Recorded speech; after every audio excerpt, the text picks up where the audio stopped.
So Ryan O'Connell's special is back for a final season. We're unpacking it today. So this is Special Unpacked. I am Phil Marriott, and that is Sean... No, hang on. That is Sean Vickers. I always get it wrong. I always like waving on these things because my hand looks really weird. I'm sure we see weird things, though. We're still waiting for your sing-song. So we're on to episode 4. This is Ryan O'Connell's comedy drama on Netflix. It is all here. You can binge it if you want to, but we're kind of advising you politely to join us in chat for the live premiere. We've still got 4 episodes to go. We're halfway through, almost. This is the episode called Death by 1,000 Cold Cuts. And yes, there is a death in the family. There is a death in the family. This is this one goes backwards and forwards. You start to get some of Ryan's history from when he was a kid.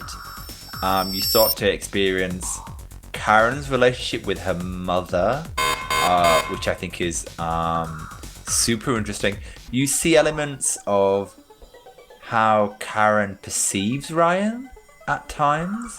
There's lots of my favourite thing, transactional bonking. Oh, yeah. That's still not a hashtag, though. It needs to trend. Transactional bonking, transactional bonk. There's loads of that in this one, and yeah, I think this is a great episode. This one goes for all the feels because there is a lot going on. Yeah, you mentioned the flashbacks. The flashbacks were quite poignant. We get that phone call where Karen gets the phone call. Obviously, her mum has had a stroke and she's died. Tonya has an outburst of tears and hysterics, and it's not even her mother that's died. That's just Tonya through and through, isn't it? I mean, that is just like, talk about mugger scene. I mean, really, she suddenly dives into how it impacts her, how she feels about the grief, not about how Karen is. I mean, amazing. Just like an emotional sponge.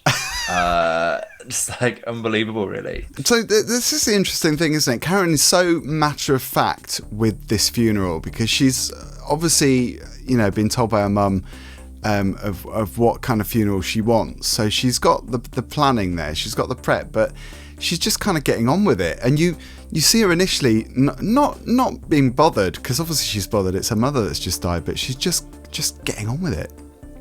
Yeah, that doesn't surprise me actually, because I think grief is a non-linear process, and that is another YouTube channel. There is, I think she's just a bit like, I have the instructions, I am going to follow the instructions. And by doing so, she's almost in a denial. She's just kind of like, I've just got to get on with things. And that's in some ways when Tonya almost hijacks Karen and Ryan's grief. Oh my God. Because she's separated from it. She understands what it means in a way, but she really does come for it. And in a way, Karen is just like, I have to follow a set of instructions. I made a promise to my mother, and this is what I'm going to do. And there's those really tender scenes as well with, like you said earlier, you see Karen kind of learning about Ryan, and you see more about their relationship as mother and son. But Ryan breaks that glass and tries to tidy it up.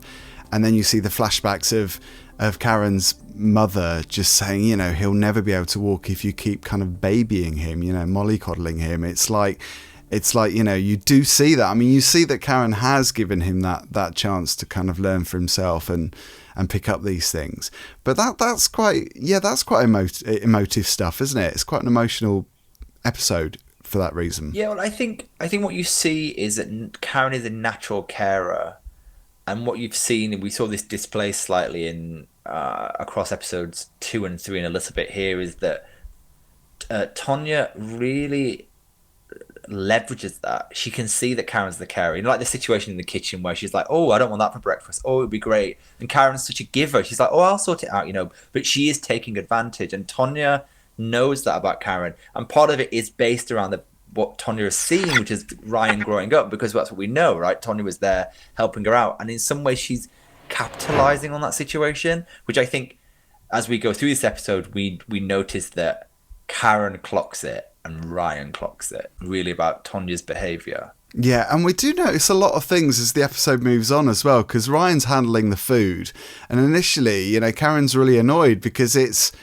not the food that her mum wanted, obviously in the plans for the funeral. It's a different kind of buffet. But, as the episode ends, you realise that Ryan's been doing because he knows that his mum is going to really struggle on this day, and he's kind of put on this spread of all her favourite food, and that again is like that's sort of stuff that just makes me break because it's so lovely the way it's written. It was adorbs because he was like, I know you think your mother wants all these things, but I'm going to get these things for you. This is actually about you, And for me, I thought it was absolutely adorable, a gorgeous scene. So yeah, no, I think But there's an interesting bit there where Karen's really angry with him, and she's a bit like, I can't rely on you. And I think it plays into this thing that she's his support network, and I think she does have some control issues, and that comes through, and with her mother, like you said, with her mother saying he's got to try and do it himself, and she's like, no, there's some control issues there, and you see that. I think that's why it's placed, as I've said on previous episodes. I think it's on episode 2. Nothing is to chance in this series. Everything is so well placed, and so all of the elements in the earlier parts of this episode, where you see Ryan growing up, play through into this particular scene at the wake. I mean, you do see that comfort coming through, though. I mean, initially you just see her getting on with it, but you do see her breaking eventually. But she does get that comfort because she goes around to Phil's for a bit of nookie. She did. Well, I was going to say the transactional bonk. Hashtag. There we go. Transactional bonk. Karen and Phil hit it off again. Karen needs some good old-fashioned loving at a time of need, and Phil happily steps in. Can we talk about that Laura Ashley dress? Because I think this was, again, so brilliantly flip-flopped in a way, because initially you just think, because it's a really poignant scene where you see her trying on the dress, because it's obviously not her style, and she's putting on a brooch and a hair, and initially you just think, oh my god, that's really upsetting. But then it flips to comedy again, because you realise obviously that everyone's taking the piss out of her a bit when she walks into the funeral wearing this dress that her mother had. Well, in some ways, Karen's like, this is what I've been told. I'm going to follow the rules to the letter. Yeah. So yeah, she turns up in that of a time Laura Ashley dress, which is a bit kind of like East London drag these days. Yeah, I know. And yeah, but she's just like, I have to follow the rules. I might look ridiculous. These are the rules, and which is why she's so angry with Ryan about the buffet. 'Cause she's like, I just gave you these instructions, and you haven't followed through on them. And I think, as I say, it ties very much to the early, when you see Ryan at 5, really young, and how Karen has cared for him throughout his life. And it's whether she believes she can rely on him, because there's moments where Kim arrives and she's a bit like, oh yeah, Kim, you do that. Like, there's a trust, but there are other elements where I don't know whether she has that with Ryan, and it's how she still perceives him in a way. But actually, as we know, he comes through and knocks it out of the park. Yeah. And talking of dresses, Tonya, when she arrives, she arrives in this red and black dress. Hilarious. Because Karen's like, she's wearing a red dress, and Ryan's like, of course. Of course she's wearing a red dress. What did you expect, Tonya? And I love Tonya's response as well when she realises what Karen is wearing. She's like, look at you wearing that. Wow, that's so wow. Good for you. There's something quite interesting here, though, Phil, because there might be a new glimmer of a romance. Oh, yes. We meet Henry, who's Granny's gardener. Yeah. And I love Ryan's quote as well. He's calling, Grandma knew another gay guy? Surely not. So brilliant. So brilliant. But, they have shared experience. And so, yeah, you get this glimmer of something new that may or may not happen with Henry, which I was quite excited about. And that's Buck Andrews who plays Henry, and he has a group. He has a group called the Crips, disabled group called the Crips. But yeah, they seem to hit it off from the offset. There's definitely a spark there. Oh yeah. Who knows what will happen there? But I'm excited to explore that. I know. Can't wait to unpack that. Yeah, of course. And as Ryan walks away from the wake scene, all of that, it was just emotion. This was a very poignant, emotional episode, I think. It's maybe the most to date, because the others have been peppered more with humour, I think, and this had a an origin story as well, which is kind of interwoven into it. So I thought episode 4 was a great episode. Do you know what? I would agree with that, because there are little touches that make it really authentic too. There's that scene where Karen goes into the bathroom and she's having a little moment, because obviously she's realised that grief has hit her quite hard, and she picks up one of the sweets from the bowl of sweets, and she doesn't just unwrap it. She's almost like, you know, when you do and you can't be bothered to unwrap something, or you haven't got the emotional kind of capacity to unwrap something, and obviously that's what's happened to her, and she's just kind of like unpacking it with her teeth. And it's so brilliant, because it's just like, you just see this woman just kind of, I've had enough of everything, all these arrangements. Well, she's definitely had enough of Tonya. Yeah, yeah. She tells her to shut up. That's such a brilliant scene as well, as that moment where she screams. And I think there's a bit there in the story where you feel her grief hit, because she's almost done the dutiful daughter and she's followed the rules and it happens. And in some way, Tonya just triggers her. And she's just like, this is when the grief starts. Like, there's a section, there's this, and there's Ryan, and that's where she's like, lets her guard down for the first time, I don't know, in the few days that this episode, runs over, and you feel the grief start to come. But Tonya is one of those friends that we all have, you know, the people that we know that are just so self-indulgent, they talk at you, they don't talk with you. She's one of those types. Oh, yeah. Yeah. I mean, we all know a Tonya. I think that's why I find her so funny, because I can so relate.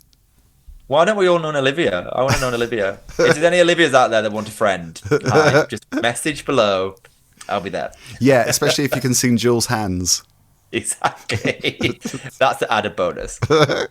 So it ends, another episode ends in a really poignant way. We see Ryan having a big pile of dust that he's collected with a broom, and he, asks his mum to teach him how to sweep it up. And, it's another tearjerker, isn't it? It is. Another great episode. I mean, I'm not sure when they did season 2 whether they knew it was going to be the final episode. I know it has been announced it's going to be the final series, and I'm not sure whether they knew it was going to be the final series. In some ways, I feel like it's been written that way. There's a lot of closure. It's really well considered. So yeah, I mean, we're halfway through season 2, and I'm loving it. I mean, that's a really good point, because we could discuss that. I can see this just going on, because there are so many great characters and so many great storylines that I think it has the potential to go somewhere else, even if it's a spin-off series. But I'm guessing that he doesn't want to do that. I guess that he's made his point. He's kind of transferred all the stuff that was in the book to the TV show, and people are talking about it, which is job done, I think. Agreed. Totally agree. So I wonder where we're going to go from here. Episode 5 is next. And then just 3 more episodes of this series. It will whiz by, but I'm thrilled. I'm ready. I'm on the roller coaster. So let's go. Always good to see you, Sean. I can't wait for your sing song at the end of this Unpacked series. Warming up. I'll get you some herbal tea with some lemon and like honey. Mariah. Just some honey and some lemon. Yeah, and some dogs to stroke. Please. Some puppies, cute puppies. Thank you for watching, everyone. Don't forget to subscribe and like, and we'll see you on the next one in the live premiere.